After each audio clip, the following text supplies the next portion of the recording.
The Commute with Carlson Talk Radio 570 KVI. The governor of this state wants to raise the gas tax not just one way, but two ways. First, he's trying to get the legislature to support a carbon tax, which is just a backdoor gas tax increase. He raises taxes on refineries, knowing full well that they'll raise the price of gas. The governor estimates that his carbon tax would probably result in about a 12-cent per gallon increase in the gas tax. It ain't going to pass. It's going nowhere. But the governor is not done. He wants to also, by executive action, not going through the legislature, raise the fuel standard, increase the fuel standard, which would also push the price of gasoline up. We've been covering this story with Randy Pepples, the architect of shiftwa.org, a must-see website. Hope you've bookmarked it, that you go to it all the time. It is a very important and beneficial portal for great information. Randy Pepples, good morning. How are you? Good morning, John. I'm doing well. How are you doing? I'm doing fine. All right, so what's the latest? Well, John, the fact that you even have to ask me, because I know how much you read and keep up on current events, shows just how duplicitous Jay Inslee and the Democrats are being with this his approach to raising our gas taxes. It was last Thursday, or a week ago today, that an email was sent from the Department of Ecology to a state legislator who is the ranking member of the Energy Committee in the House. And he just announced in that email, oh, by the way, here's our process in the month of February for initiating our executive order on the fuel mandate that you talked about. And what's really insidious about this is the fuel mandate went through the legislatures of California to be passed. And they've been trying to change it ever since. And on January 1, it went into effect on fuel providers. Gas prices went up. In Oregon, I want to underscore that. Gas prices have been falling around the country, but when they had the new fuel standard in California, gas prices went the other way. It started to go up, of course. I mean, when you start telling refineries and fuel producers that you have to make your product less efficient. I mean, it's like if you're on your show, John, if they said, you know what, you got to cut out adverbs. You know, we're going to make your show less efficient. It makes it harder. Well, in this case, it makes fuel more expensive. And that's why in Oregon, they passed a low-carbon fuel standard, but they put a sunset clause on it. Said, you know, if we haven't figured out how to do this right in 2 years, this law goes away. Well, that sunset clause expires this year. You know, Tom Steyer had to take out a Democrat who was standing in the way of getting it renewed. And so the legislature down there is debating whether they're even going to go forward. Up here, Jay Inslee knows that the legislature will go, raise gas prices on the people of Washington? No, thank you. We like our economy improving, not regressing. And so shiftwa.org uncovered last year internal emails from Inslee's staff that said this is exactly what he planned to do. He was working with environmentalists in the fall of 2013 saying, okay, let's put this package together. We won't admit that we're doing it, and we'll jam it through by executive order. A year ago at this time, when the Republicans in the state Senate started asking questions based on the shift reporting, saying, well, are you going to do this executive order or not? Because if you're going to do it, it will blow up any chance we have of putting through a transportation package. Well, and it also would have resulted in even worse losses for the Democrats in the midterm elections. Well, of course. I mean, they can't admit the truth about their strategy, which is, we know what's right for you. We know it will cost you more money, so just trust us. You know, it's how do you trust us? Obamacare, think of any of those proposals. Trust us while we're being duplicitous. Yes. Because we can't tell you the truth. It's like Professor Gruber from MIT said, you know, we just have to count on the stupidity of the American people and lack of transparency. No, and thank you for mentioning that, because that is the mentality behind these people thinking that they can do this through very quiet regulation with the imprimatur of executive action.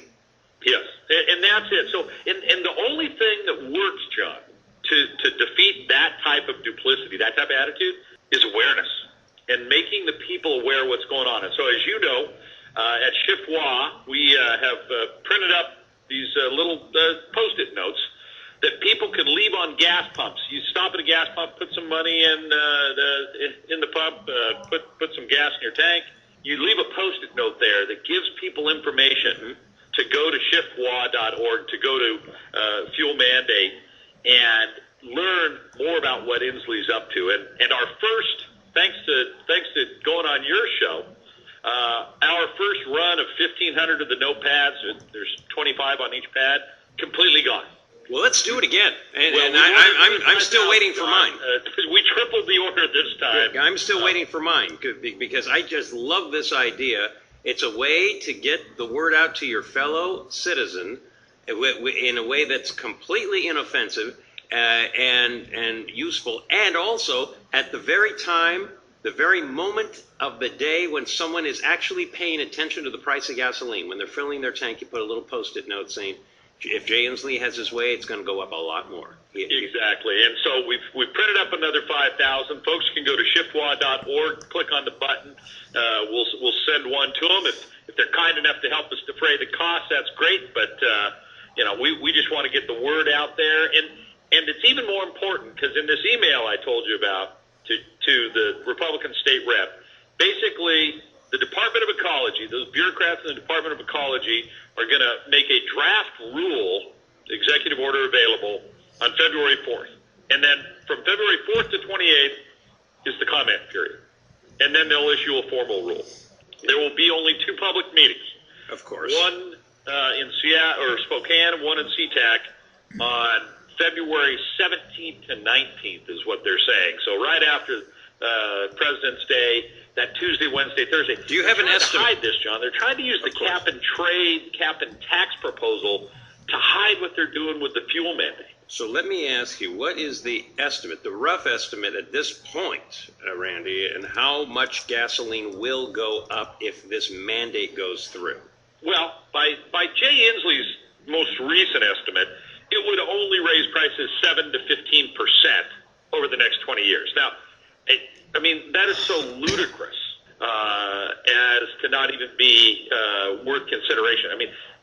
Projecting out 20 years, these people can't run a website. And they're going to project out 20 years. And their quote, I love this, their quote is that they've completed the, quote, evaluation of the costs and benefits and the technical and policy considerations to come up with that. And they said, economic effects to jobs, personal income, and gross domestic product are not significant, regardless of how the market responds. Regardless of how the market responds. That's a direct quote, John. Regardless of how the market responds, this won't do anything. Now, that's far different from their first consultant, who this time last year, I don't think he got rehired. When he analyzed, he said to meet the carbon reduction targets you have to have this price of carbon. And we had those numbers run by over at the Washington Policy Center. You're well familiar with the very good work they do at the Policy Center. And they came back and said that's $1.17 a gallon is what this would raise the cost of gasoline. If he wants to meet the targets that Jay Inslee says it's our moral imperative to reach, it would cost $1.17 a gallon with his fuel mandate. And of course he says, oh no, it won't cost that. There are a million ways to do this. That was his quote, a million ways, different ways to design a clean fuel standard. As if he knows. Again, I'm tempted to say, why don't we just let it go through and it will trigger such an outpouring of rage that the Republicans will capture the governor's mansion in 2016. But you know what I would rather do? I would rather help shiftwa.org expose what Jay Inslee is up to so that it can be stopped and people can know what Jay Inslee's agenda is really all about here, which again, very duplicitous. And the reason it's duplicitous is look how the voters reacted to Tom Steyer's a huge investment in midterms trying to flip the Senate to Democrat control for Jay Inslee and his agenda. They said no, and they gave more of the House to Republicans. So the bottom line is Inslee can't get his agenda through by going through the people's representatives in Olympia, so he's trying to do this circuitously. And as you point out, in California, they went through the legislature Here they're trying to do it through regulation so they don't have to go through the legislature, Randy. Right, and he knows that, and the cap and tax program, John, is a smokescreen to help the fuel mandate. And that's because in these internal documents that we wrote about a year ago, they already have the plans to do a cap and trade initiative to help Jay Inslee get reelected. I mean, that's their plan. Is Steyer come in, drop millions of dollars in to try to do it. And as you've said, let's have that debate, folks. Yeah, good, because, again, all you need to do to stop this agenda cold is put a price tag on what it will cost people and ask what they're getting for the money. And all of a sudden, people will, instead of just reacting instinctively, oh, I like cleaner air. Oh, I like cleaner water. Oh, I love the environment. People will say, now, how much cleaner air for how much money are you asking here?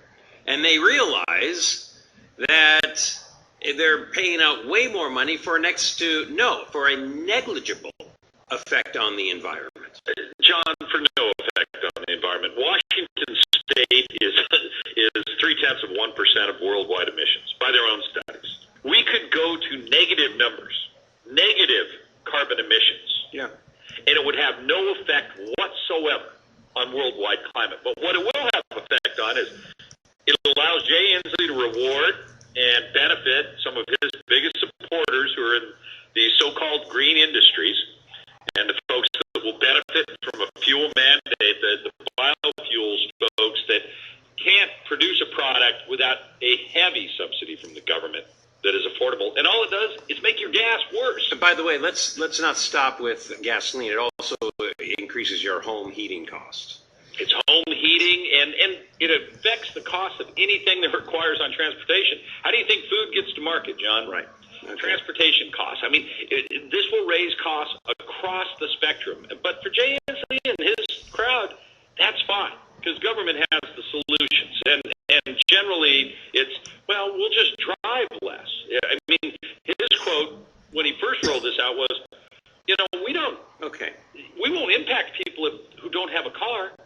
Well, exactly. And all of a sudden, Jay Inslee meets Shama Sawant, because that's the mentality afoot there. Well, just get out of your car. John, let us take care of it. Hey, I tell you what, Jay, why don't you get out of your car? Why don't you just take it to the voters, John? I mean, if this is such a great proposal, why isn't he debating this out front, leading from the front, instead of hiding behind an email from a Department of Ecology lackey? Last question. Said, here's our rulemaking. Jay's not out there talking about it. Jay's out there talking about, in his State of the Union, saying, oh, yeah, the dirty air of Washington is increasing asthma in the state. That's actually a false statement. And again, Policy Center pointed that out, is no asthma rate. Yeah, but Jay Inslee doesn't care. Look, last question. If he does this, can the voters, by initiative, overturn an executive action? They can, because he's going to have to base it on the Washington Clean Air Act.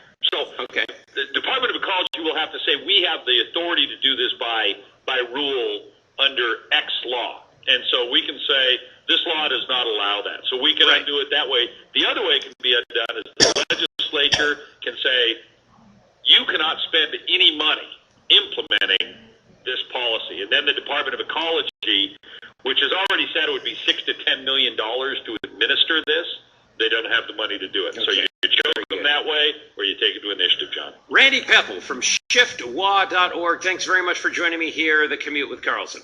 Thank you, John.